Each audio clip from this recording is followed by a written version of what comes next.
going to talk about why Lazy Susans are such a lifesaver in kitchen corner cabinets, or actually a lot of cabinets where you've got a lot of depth and you can't see past the second layer.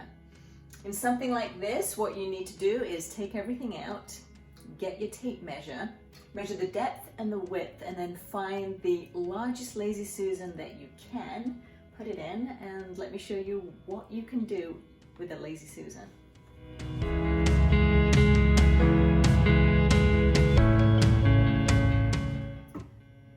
Okay, the bottom shelf is cleared out. Got my tape measure. Let's see what size I can get in here. All right, all the way to the back, I have 18. I know that I'm gonna have more width, but that doesn't help me because I've got to get a Lazy Susan that's gonna be smaller than 18 inches.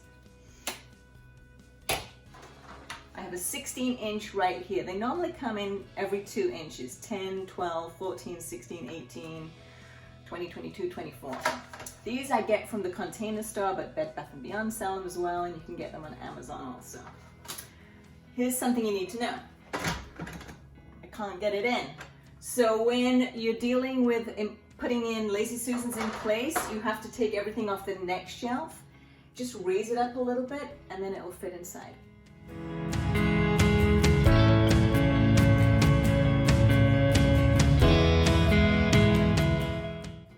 The key to using Lazy Susans to their best ability is to put round with round. You're going to get more space. So if you end up putting square containers on a Lazy Susan, neither does it look good, nor are you maximizing the space. So round with round, round bottles, round jars work absolutely perfectly. And then I had a lot of square or rectangular tea things before, and by decanting these and putting them into smaller round jars, I'm going to be maximizing the space and cleaning up the entire look.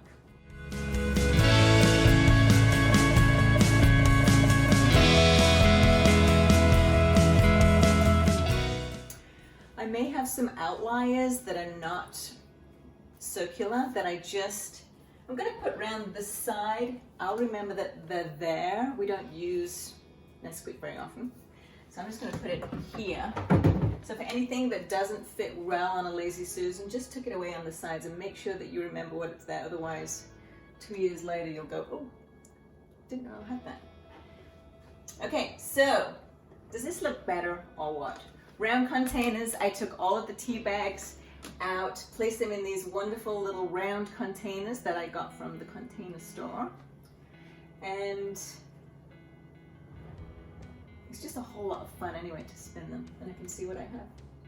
How do you maximize your storage space if you have a built-in Lazy Susan under the counter?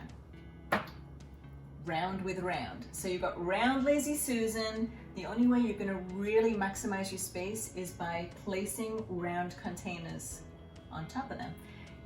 This is what I use for my baking tray. We don't bake a whole lot. I like to think I do, but it's not accurate. So I have a whole bunch of round containers. I have them just labeled on the top so I know what's in each of them. And for the bottom, I have all my round bowls and my wok. Everything organized, easy to see. I know what I have, and it's a pleasure to use. Spices and oils. This is a classic challenge we see in so many kitchens when we're working with our clients. Got spices up here. Again, it's a small, narrow shelf. I can't see, I have no idea what's inside. Same with the oils. I'm going to take everything out. Again, measure the shelf to see what size would be the largest Lazy Susan, and just watch how we transform this into absolute pleasure to use.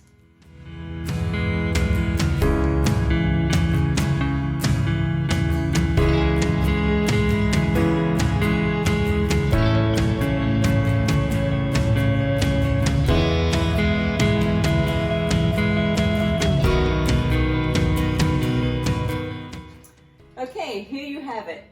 Lazy Susan magic. I took everything out, I measured, I knew that I needed about a 10-inch Lazy Susan for these shelves, and look at the transformation. I can see what I have. I had a little bit of space left on the side, so I used those for I guess not the same make spices, just so it looks nicer. And the labels are all turned out so I can see what I have here.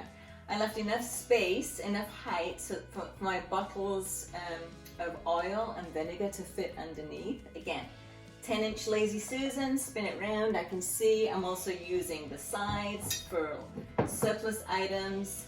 I am thrilled, it's organized, and I am ready to cook.